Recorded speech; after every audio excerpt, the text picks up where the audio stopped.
Today we're going to talk about a very special car that was produced back when Cadillac truly was the standard of the world.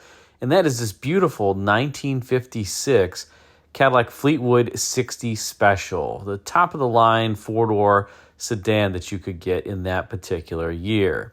Now, as I mentioned, it was the top-of-the-line four-door that you could procure. Cadillac had a number of other models, the Series 62 at the low end, the DeVille Series, the Fleetwood 60 Special, as I mentioned, the 75, the Eldorado Seville.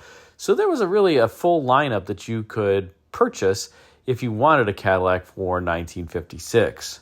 And there were a significant number of differences between the 1956 and previous 1955 model year car, as was typical during this time frame. And let's start off by discussing the front end because this has the most dramatic styling changes year over year. By the way, notice in this picture there's an AMC Ambassador, I think a 73 AMC Ambassador back there in the background. So, sweet picture. In any case, remember the designer's credo during this time was longer, lower, and wider. And that would continue to be the case all the way through the mid to late 1970s when they had to start downsizing cars and making them shorter, taller, and narrower so that they had more interior room for the same amount of overall footprint. But at this point, like I said, longer, lower, wider was what designers were trying to achieve. And the 56 front end has a number of styling elements designed to just epitomize that philosophy. The first is that Cadillac designers made the crest much wider than actually the V underneath it too, versus the 1955 model year to help emphasize the overall width of the vehicle. So you can take a look at the 1955 model in the inset, and you'll notice that difference. You also notice the grille texture is much finer on the 1956s. It has the same egg crate texture as the 1955, but it's finer, and that perhaps also helps give it a little bit more visual width because there are more egg crates to look at.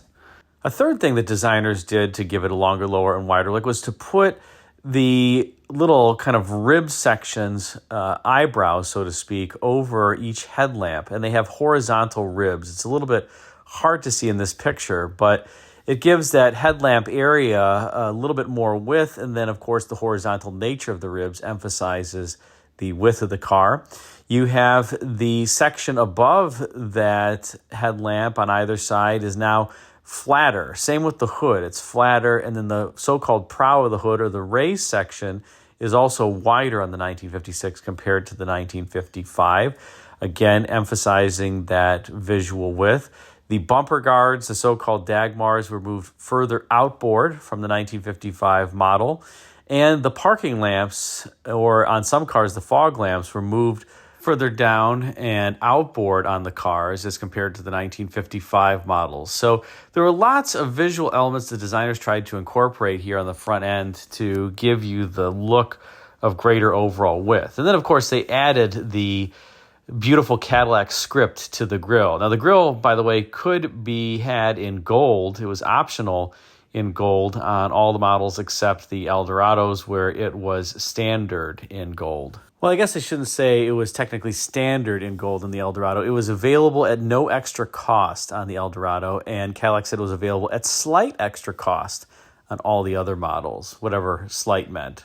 Now, as we look at this rear three-quarter view of a 5660 Special, you'll notice a couple other things. First, notice up on the fender that there's not only the Cadillac crest, but also it says underneath the crest 60 Special. And it would denote in script what the series name was. If it were a DeVille as an example, or Coupe DeVille, Sedan DeVille, it would have that in script, unless you got the Series 62, because you got the low price model, you only got the Cadillac crest, you didn't get the script. Also, the Fleetwood 60 Special had this tubular contour on the rear quarter panel that you see as the ribs that it goes further backward and almost touches the bumper. The tubular contour was outlined in chrome on the 60 Special, and on lesser models, it was not outlined in chrome, but it was still there.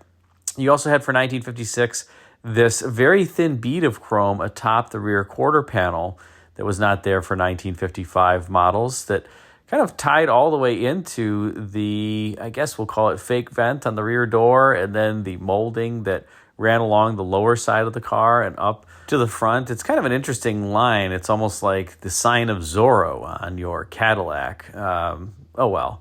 But pretty cool little design feature there. In fact, that vent or that fake vent on the rear door would be copied by Cadillac when they introduced the 1971 Eldorado and used to try to make the car look like more of a four-fendered car. It would be the start of the so-called rear fender on that vehicle, and the Cadillac designers took inspiration from this fake vent that was on the rear door of these 1960 Specials, as an example.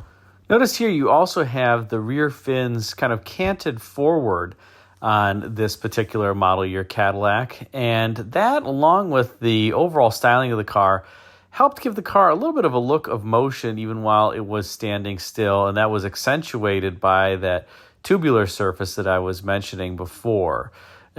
Obviously, designers would get more advanced in making cars appear to be in motion as the 1960s would, let's say, come about. But this was pretty advanced for the time to have those fins canted forward, and kind of gives the car an overall look that it's just leaping forward, aside from the overall roof graphic, and that doesn't really do much, I think, for that particular look. But below the belt line, there are some elements of what I just described.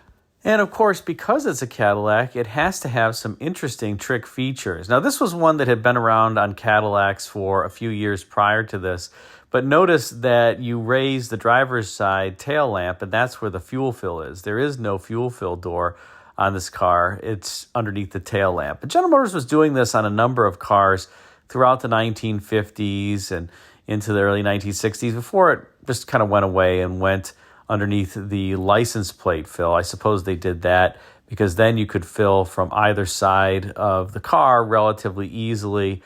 But at this point, you're filling from the driver's side, and at least that fuel fill cap and the fuel filler is nice and, let's say, clandestinely hidden underneath the tail lamp. And as we take a look at the dead-on rear view, this is an overall kind of bulbous form, if you will. The sharp, creased styling of the 1960s hadn't yet come into vogue, but you're seeing a few elements of it here with that bead, that chrome bead that runs atop the rear quarter panel, really forming a distinct crease. The chief designer for Cadillac during this time frame, I believe, was Bill Mitchell, who would later go on to lead General Motors design from the start of his tenure in 1959 all the way through 1977. And he was a big fan of that very fine crease, particularly on Cadillacs. And you can start to see, like I said, a few elements here. Clearly the deck lid is not something, or even the hood is not something that one would call sharp and tightened up. It's a pretty bulbous and rounded form, but an attractive one.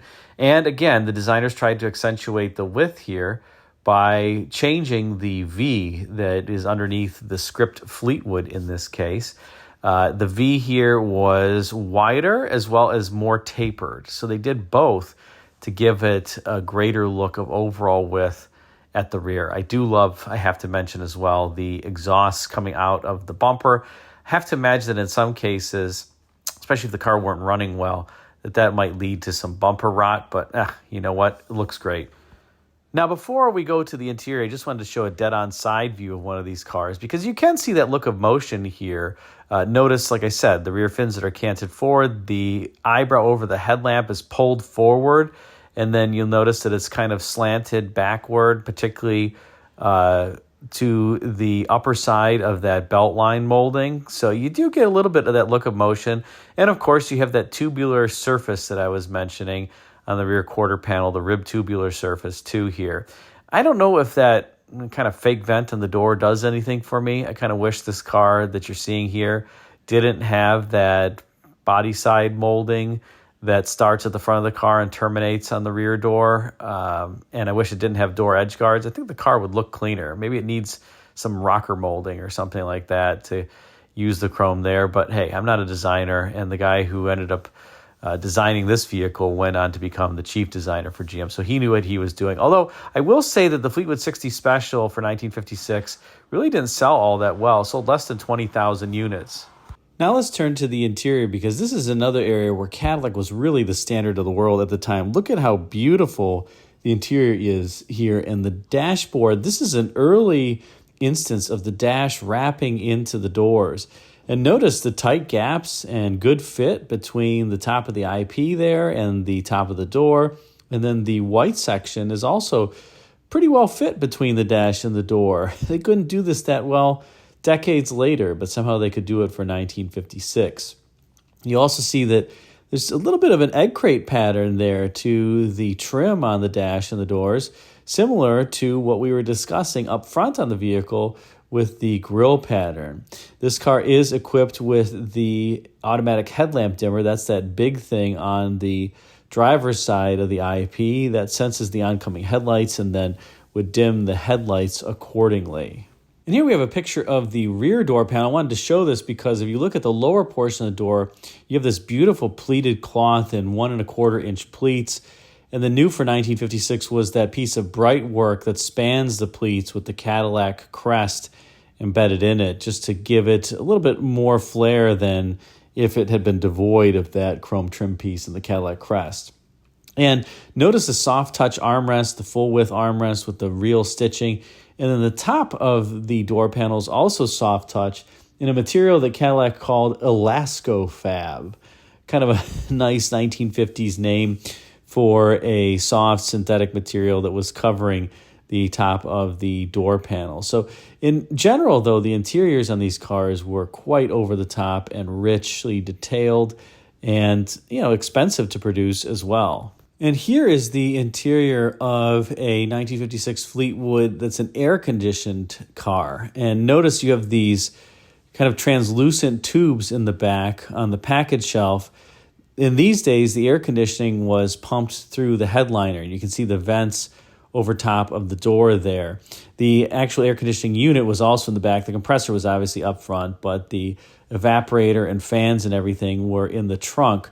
And so it would blow cold air from the rear into the headliner, and it would come out those vents. Not a bad idea since cool air sinks, and I think it was just much more expensive to do it this way than to simply have vents coming out of the dash and having the evaporator up front.